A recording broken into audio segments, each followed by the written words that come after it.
وخيراتي دال حسين وخيراتي بالفيان خيراندار والسلامت خدا عافيت بيابد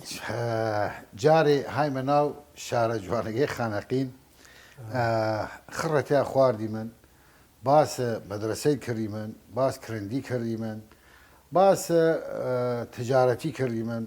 باس فرشتي كريم امرو توام لجناب برسياري بكم كاك فريدون لا شارع بيشي وخانقين شارع سنورية هلا حدود الرأي خر موظفي فرس باس يسنيا كم كي يسجش دور يسجش الدور وظيفة كي باس يسنيا كم تمام خانقين وقت موظف داشت كسب من وظيفة نكر تمام خاص يلا تشت يلا للراحتي وتي شو والله موظف استراحته وفتفيلوش كما لا شو اتي اي باوته خانقين من ناحية اقتصادية وفي مجالات ديري يعني مثلا جمرك ديري مردمتين ولا جمرك كاربكان خلاص يعني شاري تلت ماشين جمرك تينية راس حتى جمرك رجعنا صدا عام تين وتشن وسيارات وتيغ يعني كاري يعني مجالي واردي ونيجا موظف نته مثلا قسم هسه إما زي من الخانقين مدرسة ورجع قشتي بي لا ديالة يعني وقت الخانقين سشوار مدرسة بي يمكن الشارع اللي مدرسة بي يعني واضح يعني هم قشتي تعيينه هم قشتي موظفة كذا بان سكاك خانقين خط قطار دير يعني رئيسي اخوسا مندر يا انبي يعني حدود جبرك رئيسي بين العراق وايران مندريه بي دي اخر سنه كردنا بهرانه ولا لا بصره هسه رئاسه سلام شاوناوا فهسه مجال جا وقت النفتقه اكتشاف كريا دي زياتر مردم بل هناك بتان يعني هن وظيفه كارت واي مثلا ما كارت واي عملت واي كارت فهاتن وانش وقت انجليز مصفى كردن يعني مجال يعني كردنا شو شارع يعني منطقه مصفى خوي وطنيه مصفى الوان يعني مقابل شارع اي زمان بي خاص يعني تشات واي تبي هذاك هو حكم أوام إنه نفط حالتي بس أو أيامي لهنا ورم معيشة دي بقول إيه نفط لزق لخاك واش كان اللي تكار كردن كركاران يعني قشت عمال يعني موظفين يعني قشت خلق خانقين بينو حتما قشت زاتر يعني خلق أوايل قبل يعني إمام وقت باين بيني من يعني لما صفكار كردن يعني وانا مالا لبان ميل بيا لو زاتر لأوايل دير بيا يعني ده أسام بانميل پنج دقیقه 10 دقیقه چونا مصفى نزیکه هلا بتيو خارج بانميل اگر هر دیگان او کارزی شه اگر فرهم بو پاسکلا و هاتن چگن یا ملا عزیزه یا ارکوازیه انا نزیک نشاره له حتى تا ملك شاي شم خوان جاني اشتياري شركه هاورد مالغان هاورد بردن راي اوایل مثلا چن را اوای دوري چو الصبح يا بچن را اوای كافر زاني تقريبا عدد او كاركري لو كاركرين تشانيبين يعني وحدود ياخذنا احصائيه والله نيتون يزان بس شكرن مال راه بنايه كردن مالغان ماني منال من مال خانقين بمال سي چوار شكل مال كردن يعني وانا انجليزيه شيطانا يعني وداني زعما راه وارد خوان وهم يعني كاري خوان لوان كرد يعني هاتن مردمه مثلا وقل مصفى كاركي يعني مداري كردن تاجر انتاج داشتو ونداشت يعني بيشتر خانقلية موظفين عمال وموظفين لما صفقة مال دانا بي مال بي يا غرفة بي ودا بها كوخاكينة لغا كوخاكينة بنغلاي وشو بنغلاي امتيازات دنا بان تشجعين كان لبان كار كهان وليانا خاص كاك ليلة قصيدو الشكر برم بتشي الشخص باري وكمل اواي باري دي بيبول نفط كار كمل نفط شزانم اي زيركي على الخانقينه خاص يعني كاركن قشتي يعني ما حتى باوغم وموم يعني قشتي فلاح بينا يعني باري بيجي نفط كار ورجبت بشنا مصفى يعني قشتي فلاح بينا فهاتن تشين خوان زيرك بي امجا اصلا استاذ زاز النفط لزيو دار شو دي من نزال سخور ما باز شكل نفط شيء خاص اي شو اللي تكارك هاتن قسمي اخر زين شكردن خوان انجليزي قسمي كل كنا را عبادان أراد دورات يعني هي مثلا فنون إنسان زانسن وهن بين يعني مثلا كادر بين كل ياخذنا تدريب لعبادان نخوي نفس الشركه هسه عبدان فرع داشتن عبدان بي وليري شبي داخل جا مصفى الدوره وجا مصفى المفتيش هم خوان كدني نفس الشركه بي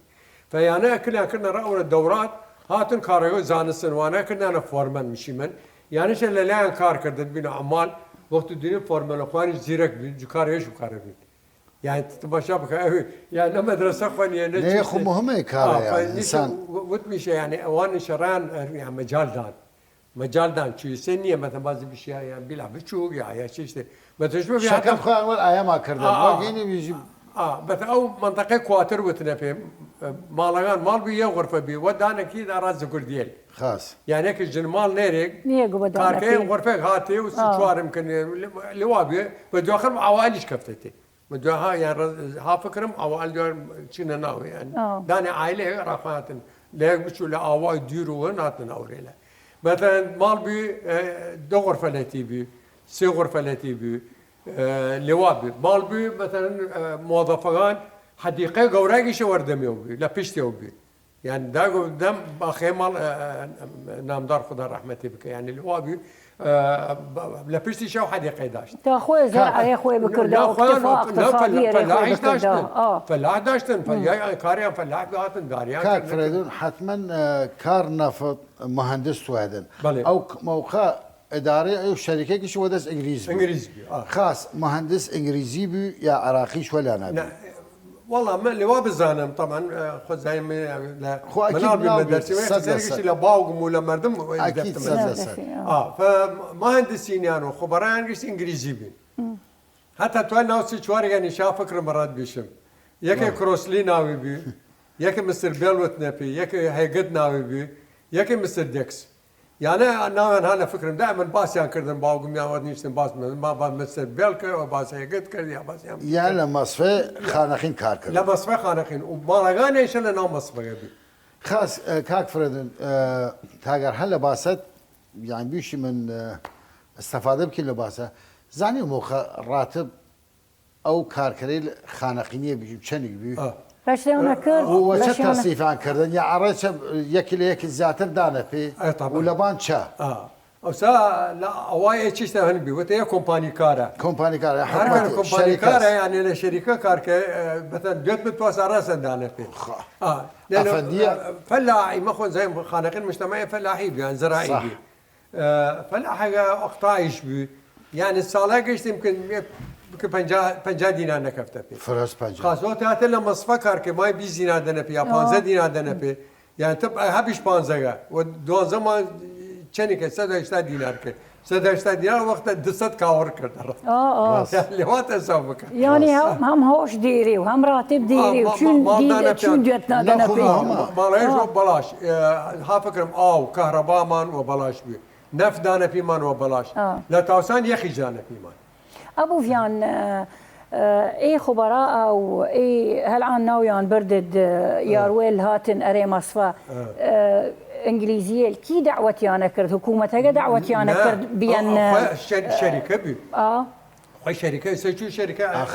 اي بي سياسه وسعر لجر احتلال يعني الا احتلال باحتلال ناهات خويان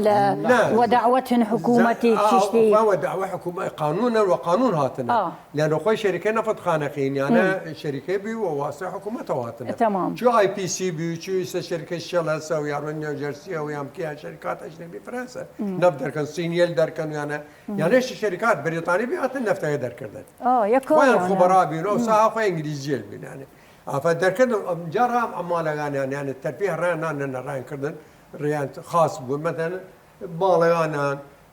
لانه مصفى مال الكواتر كانتيني قتيبي يعني سوبر ماركت قتيبي او وقتها شاخانه لتيبي مدرسه لتيبي ملاي كرديش تيبي ملا قاسم خدا رحمتي بك اخوي ملاي رحمتي بك باكوي لتيبي قاسم دوبي من ناوي قشتي على فكره خدا رحمتي هم قشتي مرده خدا رحمتي قاسم دوبي يعني وين بي ماكوي داشت ماكوي لندن يعني مثلا ملا قاسم ملا كردي بي هم نيش داشت كانتيني يش داشت فهي اللي هو بين ران مردم سين نادي بي ناديش او توساني وزمساني بي ده توسان حديقه قوره جواني داشت مسبحي شناوي بي وبجانيش عرضه بالسينما قلت بي مردم لدي نشنا اصلا حتى لبغداد سينما صيفي بي نهاية أجهزة تبريد أنا إير كونديشن ومار كونديشن أنا أكيد. مردب كنا شا وقت التوسان بيشن سينما صيفية لقى فوان للتوسان هنشنا نوع حديقة لازم سان هم قاعد بي مرتبا كاك فرادون يعني قشت إنجليز كردان إيش تنجليز كده قشت إنجليز كردان امجا خوشیا کردن ایما خانق کردی الخمان عذرا کردی الخمان خوشیا کردن خبره بوان ل يعني استجابه كردن تاهو كاربون طبعا انا اخوان بعض النواب بيش مرة يعني بس طبعا قلت خذ رحمتي يا مكي يعني خالو علي اكبر حسن يبي رئيس موظفين يعني رئيس موظفين مصفية هم بياقة عشائري يعني كاك يعني فرصة أرائن هاتو وان استغلالي خاص كردن صحيح كردن دائما يمر خزاني من احتلال يا يعني كولاتي لي كدا جريلا دولتي تر حتما خوي تشخاصي نية يعني طبعا ولكن يأمر واقعية هايدا الجير اوان احتلال كردنا او افر مرة او الشعب يرى او الشارع استفاد لي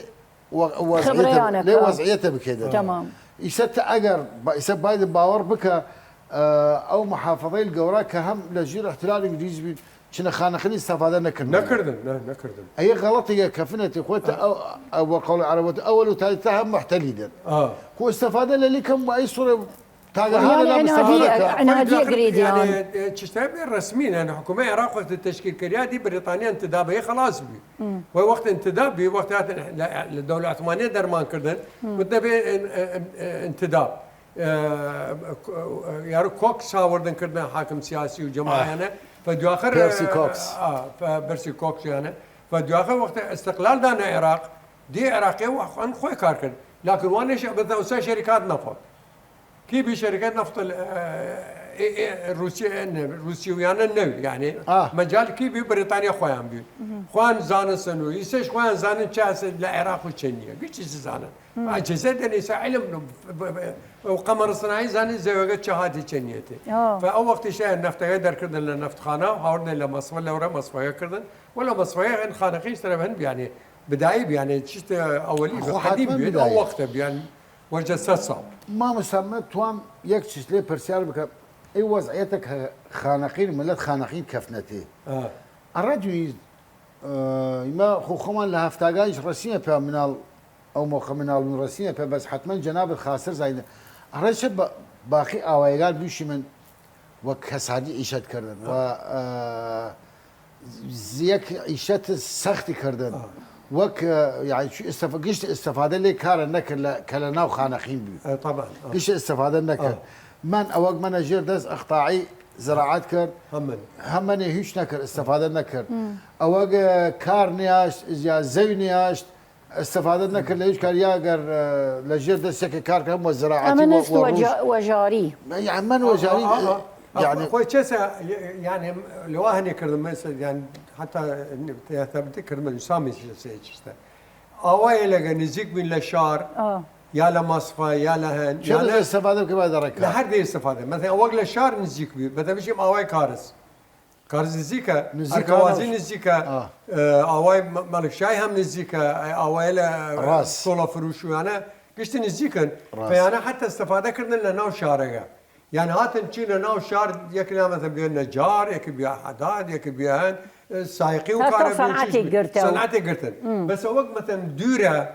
يعني انت ما شاكي مثلا بيشي من اواي توتيق واحمد طاهر ويعني مش خدا رحمتي هم بك اواي علي اواي تريش دي هانا ديور تريش اواي السرميريو يعني دورن يعني وشتوني باي بشوره طبان ميل باي او سا شي ماطور وتوك توك ويام اشكال وانا سوسن هيك سعربي ما ملا هفتاغان كدي والعقل خبر جزارس بيس سعربي خدا رحم احمد باروي الشوكي هات او سعر درشي تشي دي سعر دي بود الخانقين هاو يك سعربي لا هات لبانا وتانا خانقين هات يجار كلا دا اخو وسد يا شوكي مثلا الكارس يعني فربت واسو باج نزيك يعني شارع نزيك يعني مش 6 كيلومتر مشكله نيه بس توقت 20 كيلومتر يعني فرصه راس يعني وشتوني بايقو بشو مثلا بصفا كار يعني دي وجبي بشو كار كده سي وجبي رجع يعني شو كي شو ايش نمرو يعني سي شفت بردن. سي شفت بي خاص وقت شفت الشودري وش تيري لو انا كراس خير دي دمو نفس خوش بودن الى وشاني قريب اخوي مهم تيمور ها ان شاء الله كان ابو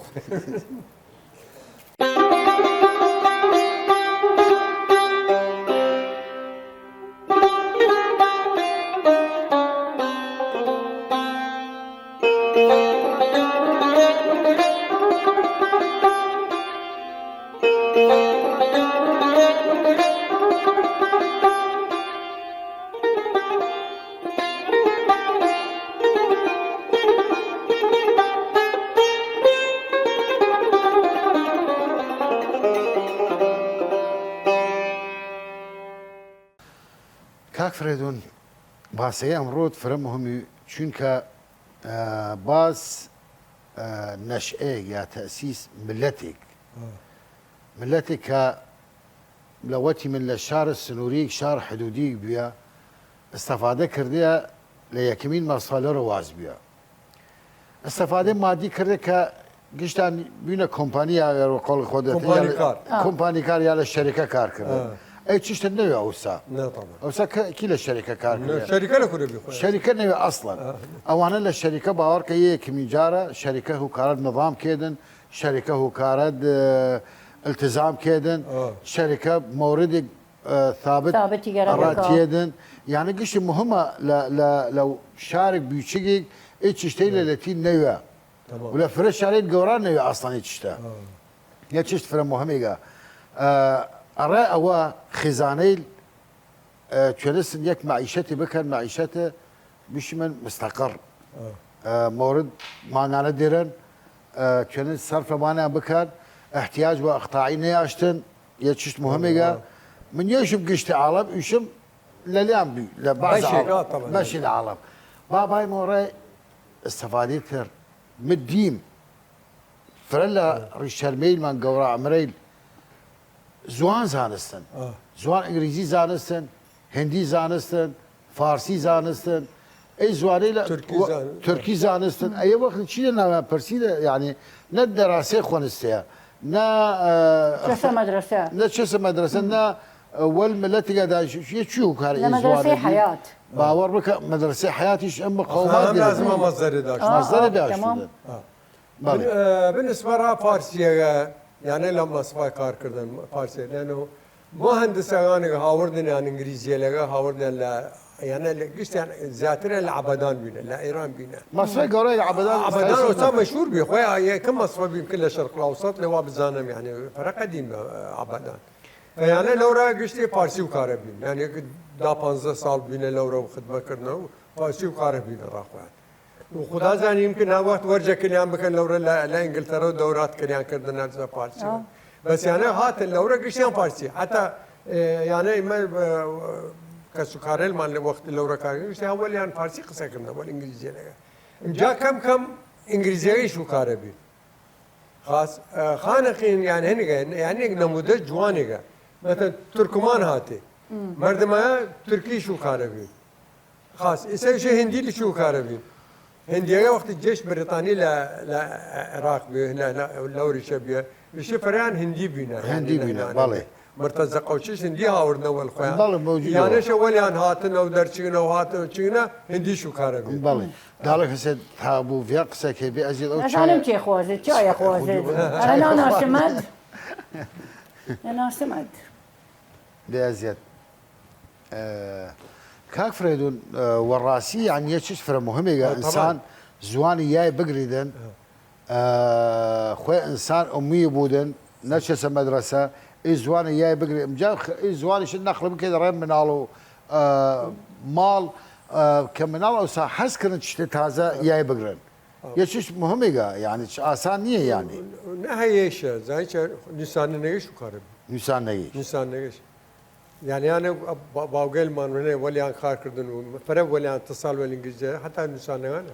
نسان انجليزي كارب خاصة يعني زوان نسان نخوني بفرما ممنون مال دعوة ناس خوش يكم جواتينيا ايش اهم مهمة بفرما والله ممنون يا بدر لك خذ عافية بيعقل ممنون داس خوش كم تيجتينيا يلا هات ادم ابد هات يا نيمة ممنون دست خوش دست دنیا ابو ویان ما ایک کار وقتی لشورجه کار کنیم پیا ریشرمی ناوی ابو علی بی خدا رحمتی بکی حتما نین اوسا تقریبا من باس ورجه 25 سال رات کم عمری دور 75 سال بی هر وقت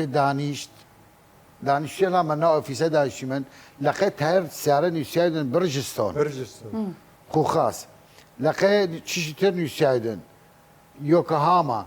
دائما اي برسيارة كروت برجستون يعني شا واقابيش له هديه في خويما او سا جوان شباب من اوتي يعني او زانستي من جوابي دائما من شوت ما تعجب لا ايها تعجب لا وتم تشوزاني لمدرسه شو ودنا مال هن الشعيبه لا بصر بينا وقت في وقت خاص لما رسيت ودنا وقت خاص شو انجليزي زانتي ومن وقت حتى باسي يراك فرت عجب هذا ولا صال شش كاس العالم لانجلترا وقت باور بك اللقطات لو اللعبه لها ورد وقت مدى شايخنا ولا مال كلهم بشم سينال كوبو مريان وداني شو من شايخان ديم عالم قشتي تماشات وبانك وقت جاء بيلي وقت قصة كر لاعب يعني برازيلي وقت قصة كر قصة ولا لاعبك وقت نيساني لبان شاجي نيساني وقت ميوتم أيبا يتشيلا وقت كابرين لورا هيش نزان قصة وبيم وقت ويدجدا شيء وقت تشوزان أو لورا تشوات وقت يهاي قردي من وقت والإغريزة كار كردي من هاتي موشي من يل زوانه اللي عندي قريب يعني قصيقة في مستي فامسنا وقت انا سنه بدي فامسنا شيء شدن حتى قصي خرايج ولا جاي شو كاربيا هو زاني يعني قش خراو قاسي فاي وقت فكر وقت يشيل الخانقين جماعات خما اجور كاري له كاربيلا حقيقه مدين مشت هناري يعني شيء كمنيه وخويش يعني مصفى او سا يعني مثلا او بش مسيحيان ويانا هاتن قشتي لديش خانقين هاتن يعني مثلا الان الحبانيه بينا وقت و مسيحيان يعني وانا قشاتين هم تقريبا شو خبراء بينا هاتنا كار كردنا الجماعه خما ولا كار كردنا وكار بينو كار قشت قلت ام جاوبوا فيان تعامل خويا خبيره لقى او موظفي الانجليزيه لقى شنو التعامل الكردي الخومان لنا وشركه والله خونا كردي الخومان حتى والمسيحي يعني مش نفس القصيده لابو مصطفى ودالك حسين اخلاق داشتن خوان يعني ما تصور كي من تشتي هني درن ياك عبقريه بس خوان اوان طبقي كل كنا رامان قشت تقريبا مثقفين وقشت نوع تدريبي يدير يعني وكسب ايمن كسب مردم بكر قرباتا مثلا مردم خراوي بكردان نرسينا أنا كارجان ناجحنا يعني خسار كردن شركات قشتي أهلية لبريطانيا وأنا كار كردنا فراوسة وغان كريان كرياغا ويسيش أو خبيرة راعي رافتيك أكيد جسد دورك لهن علم النفس قضايا اجتماعي شو تفاهم المجتمع جا بكيت شو تفاهم السياسي جا بكيت شو قناعية بكيت شو العاملة يعني خبرة درن ملبان خبرة فنية جيان خبرة درنا نفسية مردم جيش يعني تا أو وقت تيجي كارجة كي تا كارجة ناجحين فيبي أنا وخوان زانسن شو بدارات مردم كردن ومردم جيش قشتي كار كردن ومخلص بينه أو بس فقشتي يعني يمكن يعني من يزانم طبعا يمكن يك يا بيش بيسبان 50 نفر بيش خبراء بينا لكن هو باقي قشتي عمال بينو كان كاري او كاري والبرجكار نقل رم كردد وقت مجاملات يعني هم ريوني يعني حتى جنيل يعني هاوردن وقت هر كويدا بيم يكي خبيره لقى جناجي هاورد وكارو كرم هاوردن ويعني جامل عائله كردن يعني مجامله فرا مهمه يعني حتى يرج لمالك بيمن خونا خوش بي ورا الشركه هاتو عاتبه كرد وتبي ود ايمان لكوره كار كردن لمنطقه دار صدوره ون يارو كوتشو باركان كوتشو بنا هنا مقالع على لورا وت راد داريان يكيد حتى خوته وترى دانيك ودي ما قشت بان شان مان لكاري يعني سنيان السا يعني كار كان مش خير ديني من اليان فلازم ما داري عم كيم لازم بدنا درجة كاور كان سربوري من تشتي بخوان خوراكي خاص بخوان فانت انتاج بكانوا كاري تمام فاواني شيء اللي وابين خبراء ما هيك ديني خاصه هنا شجعي كردن جاملية كردن شجعي كردن بردنا وبان يعني بردنا وبان مثلا انسان خدا رحمة بك خالو حسن مراد او حسن متم حسن شاوش خدا رحمتي بك خالو حسن يعني بيا عشائري مسؤول اطفاء مصفايا قشتي مصفايا قشتي مسؤول اطفاء جيبي يعني كنسوار مهندسين هسه وهنا هسه وخبراء هسه ان اي كار قرنا دس يعني سهل نيه يا بدن خلال يكبر وتي من وتي يكتر يعني الشخصيات اللي تربين ياك مثلا محمد علي مراد خدا رحمتي بك ابو ارسطو يا هم عبقريوي يعني لا حسابات ولا هن ياك عبقريوي فانا شجعيان كردن يعني انا كردن مش بيلعب بتشو هني بك بين التكليتي يعني بشي سو غري شو غير ما غري لا شو كاس نقرتن بس خوانيش كاره بردن وبان او كاره قشت خوان ماشي كردن يا وقت انجليزي درسين لخانقين لا مصفايا عراقي لخوان ماشي كردن كاك فردون ايه كاره ايسا دانش باس ايه کردی من چو کاره کار بین چو کار کردن چو نفت در کردن چو مصفای کفت کار ایسا بای مرا و مصفای کفت کار و نفت در کرد توزیعیه لبان خویان بی تا هم خلق خانقین استفاده للی کردن لا هم خويا هب انبي والولاء وبايبات لما صفايا اخ مصفايا كان نفت خامه لا هنا واتر لا نفت خانه وات خاص لا نفت خانه كم دوله لخانقين راس كذا 15 كيلومتر دوله نفتها وردن رامصفا لما صفت هني كردن تصفيه كردن اجار وبايبات وبوريو بردن عراق يهودي لك يهودي خزانات بيو يعني تانكات قورا بيو لو را خزنه كردن مثلا بنزين النفط والنفسيه سيام سسه مجال لو شكردن لو تانكي القورا تانكرات خزنه نو قطار تانكرات نو قطار وسيله نقل قطار يبي قطاران قشت التنكر بين يعني اللي هنا بي مثلا بنزين بي قشت حتى ما ها فكر من البنزينات شرمك بي النفط الرصاصي بي النفط سياسي بي ونشاوي قيش طبعا كان فرن اجا معلومات جديده ميسا اي برساره يساها خيال ما انجليز لي عمليه جيش استفاده كرت كفنا وخير ديتشا اخر هم وارد قهر خويا يعني نفط العراق قشتي ودس خويا بي باخر جاء قانون يدير كردن قانون رقم 80 وتنبي من عبد الكريم قاسم داري كرد انا راه كرد اخو سا ورجع قانون رقم ايشتا يعني زي العراق قشتي هر كل بتواصل بردن شركات نفط حتى كل بنكيان ولا عم بي بالي ارمنيا مصر هن مصر 5% لسدي بنج وارد العراق النفط العراق كل بنكيان بي المهم يعني قشتي ولا بي دخلت عبد الكريم قاسم لي قرار درك قرار رقم هيشتا هاتن شكرا راين جي تعينك بس شو ليله حق ديرين تير بكين جي شو ليله ترحق ناري جاي من لو باقي شو شو كردي من والله خودي دار كرد النفط يعني بسم الله الدور قرد كركوك بابا قرقر لا مثلا بصره لا شو دار كرد العراق مع الان في مسلم انه وتد خصنا خانقين سكك حديد يمكن لمود نفتقات نقلي بالكليات يعني برجع يا سكك حديد كردن برجع اكتشاف هاي او وقت كريا اولي كريا قشتي تمام يعني مثلا شفت مرتبطيه مثلا راس سكك يعني راشي منطقه خانقين حدوديه مهمه طاغور ها ترى عراق شاعري رابندرة طاغور يعني معروفه شعر هنده ها ترى عراق ها ترى ايران وها ترى هن الزهاوي معروف محمد صدق الزهاوي انتظاري كرد لا قمرق انتظار طاغور كرد خانقين مجاورنا را بغداد فقصد يعني خانقين شنو استراتيجيه يعني شنو فرق مهمه طبعا يعني الروسه هي ما جاري مشكله خانقين خلاص هابان قانون سد الشيل وهابان امشاوي مشاكلها عليو مناطق شنو متنازع عليها فروسه يعني هر حكومتي تيتوا والخانقين مكان خانقين شيء استراتيجيه هر كويت تمادير ده زوجة استراتيجيه موقع استراتيجيه مثقفا يعني او وقت مثلا الخانقين يعني راتب عشان قات كردنا وار رباط بس ما باور بك هي جزء لو كار نفته لو ردرشي مدرسة باور كلا دوم قضاء العراق مدرسة يكم لبغداد دوم لخانقين ريا باور كوبوني او مصوا ناني تواسن كوادر تخريج بك تواسن يك علمي لو بلاو كريدن باور هو لابد اي كارو مدرسة دوم شار كمدرسة تنيا خانقين خانقين مش يعني يعني يك موقع استراتيجي نعم تشكوتني يعني كفتتي ثقافي كفتتي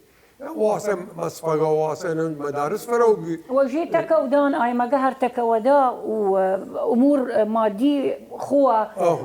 لجي اري كل شيء اشتيقك اري تعليم اري كل شيء اشتيق ارى مصفقة ما زيش مصفقة منطقة قواتر منطقة نبي قواتر يعني مصفقة ارى مصفقة هني كتيبي مستوصفي كتيبي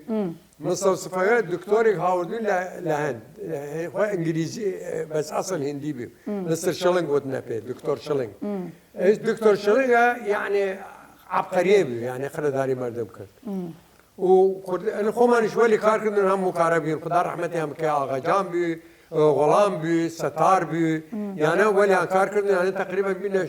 يعني خبره وقاربين يعني يعني حتى يشبه يعني للامان مستوصفه حتى اهل اوائل هاتن معالجان كرد دكتور شلوي تشخيصي يعني نبي انجليزي يعني خبره خوي يعني وقتي هاتن الله هاتن اشترى منطقه نان يعني تاع منطقه محتاج تشتي النوم بالي اگر نخوش بي اگر اكتفاء ذاتي بالي دائما تخشوا كاك فريدون يو شانتر بيمو تيمو توابا ساكيمه الله كريم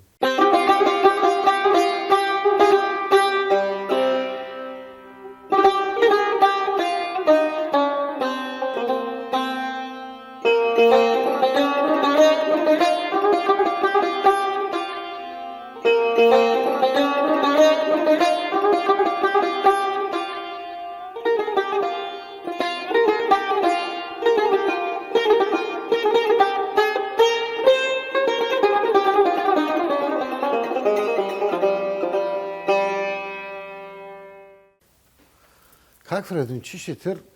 مديمه لبوت اباوته ديمه هر خزانه يكي قالان لا يسد كديم معلم بودن باوركا من الغاني زربا معلم دارشوت محامي بو اين محامي دكتور بود لا يرو لنفت كار كردن او دراسه سو لمال انتشار او ثقافه دراسه بودو قش مثلا باوي دكتور بود اكيد من الغاني حزو دكتور يشد لنفت كار كردن ارشو خزان دي ميجي قران لنفت كار كردن ودي يسمى كرة قورابي وقت كابي يعني عمري بيجيم هجدا 20 سال عمري هجدا سال عمري بي تشغن مثلا تلا كاركي لوريلا شي دلا انجليزيه وتيبيوتيا مثلا برازاما يا كرما يا شسا تعيني كرد تا دي مجالو تعيني بكالو شوني بقري خبريلي شوني بقري نيا يعني بس تيا كار كردن راخوان قشت مردم لوا كار كردن تيود لو هذه او خزانه قشت تجا ديون راتبه خاصه كاره خاصه وترى شب كر براما يا برازاما يا براما يا كرما شي راخوان اوانيش قشت استيعاب كردن استيعاب كردن طبعا يعني حسب كفاءه ناليان كارو كاربي يعني چنا مصفا كار كردن يكي امام قوم خمانه رستم ياسين كهربائي خانقين مصفا قبي هم خلوا الانسان مدرسه نخل نكل يخلص كلنا تشتي بس مهم چه بيا كهربائي من يعني لا خانقين دي لا مصفا تا وقتنا لا مصفا قبي كهربائي مصفا قبي داخل وبين حان حركه كرديه قبي چوبان بيا پشمرگه ون دي هلا خانقين بار كردن فقصد يعني لواء ايمن دي مثلا يكي ناسي بردي دي وان شن تواسن يعني هيك تواسن كفاءة ابو يعني شرط نية بشي والله شهادة اندري دكتوراه ماجستير شهادة للان قيمتني عشت يعني من بين يا جاتر اي انسان اخوه يعني كفاءة ار مدرسة خوانية وبيل يعني مثلا ابتدائية خوانيين تاع متوسط خوانيين يعني شبابنا لو فترة مدارس وش اسمه مقاربين بالي كاك فرد ما يكتش باور كذلك سي ليش تهاول ما وقت إباسك هيدن ويجي يك وك افتخاره بكم يا شانازي الرمى چونك شارقمان ايجور حالي داشته ايجور پیشکفتی داشته یه چیز خاصی یه چیز دیگه دلعیب خوشو که ولی وقتی که مقارنه کم و اگر ایسه یا سالان چی دونم حق وقتی ایما او وقت او موقع ای وضع داشتیمنا ایسه یک چیز نموذجی ارما در بچاتا اراوی جور کفتی و دیو إما سياسة بشتمان شكان سياسة يكم وقت مثلا هذا يكم ضربة بي أو بي دي نفتقهن بي شركاتهن بيست دتشجن ون بي خلاص كاريان خلاص بي يا هني أي قانون رقم هشتا هني يعني كرت حصر نا خانقين كركو كيش خاص بي حتى نفت خانيش خاص بي يعني هم مردميان وهم كارباريان وأموريان خاص بي شو نلقى نفتقلتي بي فهما السياسة هلا زمان عبد الكريم قاسم وبيا سياسة بيا مشاكل بين المردم يا شيوعية وبارتية أنا أوصي كيتو أنا شيوعي بارتي بين بلي عاد ياخذ بيا إسلامي وبيا نظام شله فحكومة غانيش إذا حكومة غان ناتن مشكلة حل بكان يا غير عبد السلام بيا هو قوة واس كردان بكي لنا برمني أجر عبد الكريم حتى عبد الكريم قاسم شو توري أيلول للشخصيات هم عبد الكريم قاسم جيش كرد وهم طياره كرد وقصب كرد واواي اقردان وناو خانقين بها مشاكل خاصه شاسوسي تزين خانقين شو بهات اخي خانقين كاك فريد خانقين ومرحله كالرسيفي وثقافته وداش وحس قوميه وداش حتما قبول لكر وازيت من خوي كردنا خانقين وحتما داخل حركات احزاب لك بيو حركات سياسيه بيو زين نام بقشو بيو بلي ده مثلا سيد حكيم خانقيني بياك ديني بيهات يك لهنان بين حزب بارت هاورد ناو خانقين بلي يا وسا حزب هوابي حزب هوان من وين حزب الديمقراطيه ولا بارتيه حزب الديمقراطيه بلي وقت ولا بيهات ولا بيو بياغني بيهات عبد العزيز بشتوان ولي بي بلي يعني قش شخصيات يعني خدا رحمتهم خدا رحمتهم بك تو وقت قصيدي نام مثقفين زيو بخشوبو زيو تو قناعي بكيت بس هيك مثلا ثقافه نيري ياغر فكري شكل ترى يعني زحمتها باري ديبان ري راس يعني انا راسا تقبلي كردون راسا هندين اخي انا خويا كاك اللي بيشم ليه جوا بيابين ليه جوا قورابين ليه جوا هوكاربين انساني المثقف انساني دانا وبزان حتما قبول نكرن ووزع عبد الكريم قاسم بعد انه وتوفو تياري بوش كذا بيرا يا عبد السلام بعينك يا صدام بعينك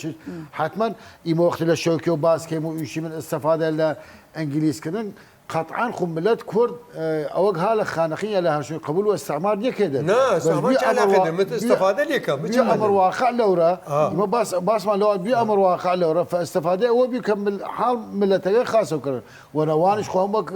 شهر سال بيسم كردغان دور فرغورا داشن والشيخ محمد حفيد دور فرد غورابي طبعا خويا بن مجاهدين بردن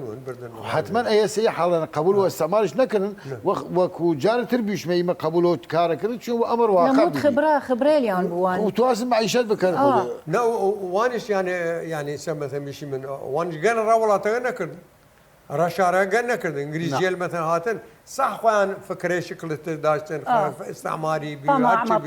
طمع بي بس يا ناتجه نيه للشانيه وش ناتج عرضيه او بي مردمه مثقفوا بين بالضبط يا شيخ فكر مان وقت نابليون مصر قرد بالي مصر قرد يعني استعمار يعني احتلال مصر كريا ف ولا احتلال يا او شبر ثقافه فرنسي بردرا مصر انتشار يعني الثقافه لنا شيء زي ما يجي لخانقين مدرسه بيو نادي بيو مردمات ملابس كشخه كردنا ورونا اذا تدين مثلا مصر افلام الدول العربية قشتي شمان أفلام مصرية راتشا وانك ثقافة هورنا نوم مردم يا سينما يا تمثيل يا ملاهية يا نظام كابري يا قولقان يعني مردم وهنيش بنا يعني ثقافيش بنا يعني مثلا أول زمان بيجي موجب 17 سال أو 17 سال لوا مثلا كتشو أحمد شوقي يكشو محمود تيمور يكشو يعني قلت طه حسين يعني قلت او وقت درشكن خاص طه حسين خويا بياك اني بيكون خدا رحمتي بك بس شغله لسوربون خوني تمام. لا سوربون خاني بيا عالمي وبيا يعني داخلت الرئيسية وزير تربية نعم. خاصة قشت أو دقيقة السبب نعم. تسد دري واسكي درام مردم أي دري واسكي در مردم استفادة اللي كردن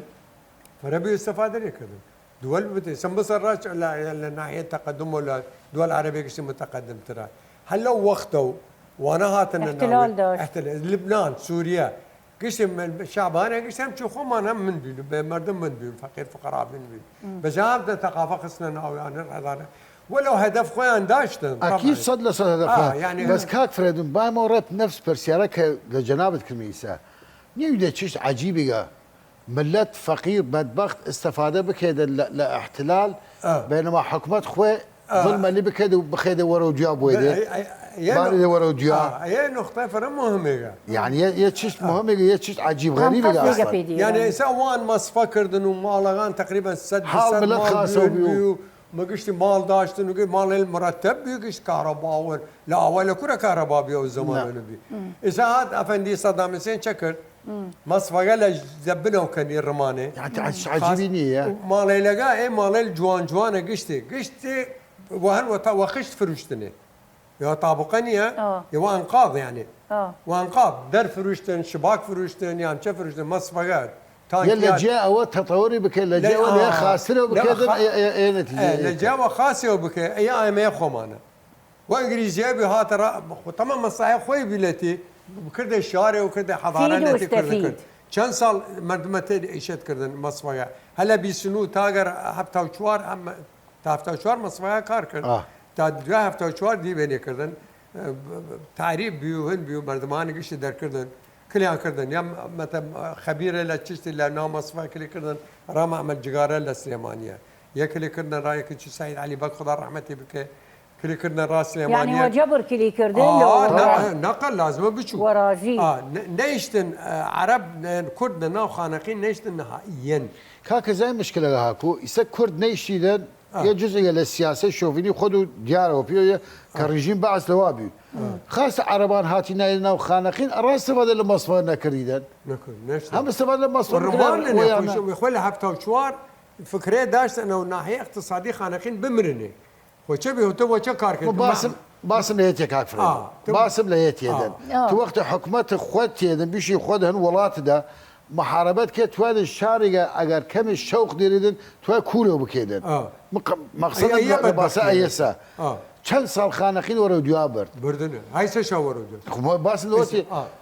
باس او اي حمقه باس خوش وجوانا كيمن لسالان 20 و 30 و 50 بيشمن خاص وقت الرسيد سالانه هشتا و 90 حق خانقين نموذج بودن يك له شارع جهاني قورا بودن لناحيه ثقافه ناحيه بشري ناحيه اقتصادي معيشتي يقش نيمي بالعكس هسه خانقين بكاري فرهالتي مردم شباب يعني قشتي بكارن فريان هاتن لبغداد كار كردن وقع بغداد رقر الزحامه بيا رقر الزحامه بغداد اقرا لي يعني مردمتي بو هركا لا سبب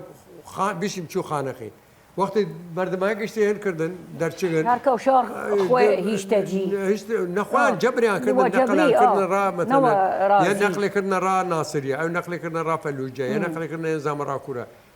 مردم بخش براو بين مناطق داخل وقت دين صدام ناوچه هات نورا بغداد قشتي يا چي نورا شارغان خويا كاكا چي نورا شارع خويا يك يعني مصدر معيشتي التي يشدك اي مشكله بس يعني يا كان صاله مصفى بكن نكن حتى مام جلال يجاوت مصفى خانقين اگر بيرني جو حيه كان يعني حيه خانقين لنوا كان اگر اي مصفى بكري يجاتر اولا ناحيه تكنولوجيا يسم مصفى وهو وجد تقريبا 6 سال كرياغا تمام خاصه علم وقشتي اجهزه تكنولوجيا واجهزه حديث يمكن فرشكله لتربو يعني بكره وفرق خانقين تطور بكرداق يعني بس يعني يتون خانقين تطور مستحيل حكومتنا وهاتنا سبان يقلشون نيمن نيشتن ارى خانقين ابدا شارع خانقين هيك مجال التطور اسي مالي لك ريا يا حي 7 نيسان وحي رمضان وحي انا يعني تشبين يعني مالي لك ريا كي بنايكر بنايه كردن راوه تابونا مستعمرات شو اسرائيل مستعمرات ديريك دار مدار تل ابيب ودار مدار يعني كان مستعمرات خويا راكي كردي يرى شرطه يرى جيش كردي بالي. يرى امن يعني هاتن متر يعني كي تو راخو مال ديم نبي امنه شرطه جيش مال ديم نبي راخو بابني شيخ خانقي قاسكي قبونيه كي مال داشتو بيو كما بدور خانقي قر قشتي خويا قشتي مستعمراتها راكن نوم بيش مرقبانا ناو خانقي نو خويا قشتي لا ترسى كردان اخوان يا تشا يكن انا هن حاجزي مثلا خوي شرطه يا امنه يا غيرنا طبعا نادي امنيه خوان امنيه ولايات خوان هذا خوان فنيشتن وان بان ناو تاع اقرا زياده وانا ست تماشا بك يا قشتي شارعان حتى درونجق بالي درونجق طولا فروش يعني قشتي مالتي بناء كريا قشتي مالي لهن يعني كرنا وقت خوي قشتي هم نفسه فكرته المستعمرات يا قشتي بالي مالينا كرنا مستعمرات بس داخل دا سقوط اول شكنا الريا وهم كرنا الخمانات نشنتي هم الحمد لله جماعه خمان نشنتي ما مستاب كما ورو كوتايتشي من مصفى مدرسه خاص وخوي داشت الرأي موظفين وعمالاني رب ناو مصفى خوي رمنا على غاني انت رمنا من الله على مدرسه طبعا لا تبي اولها مدرسه ابتدائيه تبي شواني شتي دوام كردن بس جو اخر يمكن متوسطي شتي كريا واوانيش بس لخانقين ناو لثانويه بين شوكيان السياريق لما صفى درجه امانه انشون من شيء بي باس بي بردان را المدرسه ودو اخواتي دوام خلاص هاوردي انا ورما كل يوم اهالي اتينا كل شيء او